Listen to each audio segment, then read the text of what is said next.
வணக்கம் நண்பர்களே. இந்திய அரசியல் பாடம் 3 இந்த மெக்காலே கல்வி திட்டம்.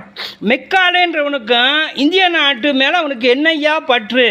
அந்த நாய் என்ன பண்ணிட்டான்னு கேட்டால், மெக்காலே கல்வி திட்டம்னு ஒன்று போட்டு, ஆரியர்கள் கைபர் போடன் கணவாய் வழியாக வந்தார்கள், அவர்கள் வந்தார்கள், இவர்கள் வந்தார்கள், இதெல்லாம் வந்தேரி நாடு, இந்தியான்றது ஒரு நாடே கிடையாதுன்னு அந்த சொரிநாய் கழுத மெக்காலே எழுதி வச்சான்.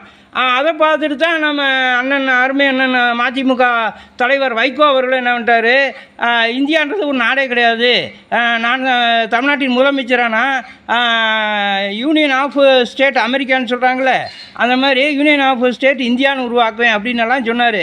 இந்தியான்றது ஒரு நாடே கிடையாது, அந்த நாதாரின் ஐயா சொல்லிச்சு, அதை நம்பிக்கிட்டு இருக்கிறோம். பாரத நாடு பழம்பெரும் நாடு, நீரதன் புதல்வர், இன்னினை அகற்றாதீர் என்றார் மகாகவி பாரதியார். நண்பர்களே, 30 கோடி முகமுடையால் இனிச்ச உயிர் மொயம்புற உண்டையார், செப்பு மொழி 18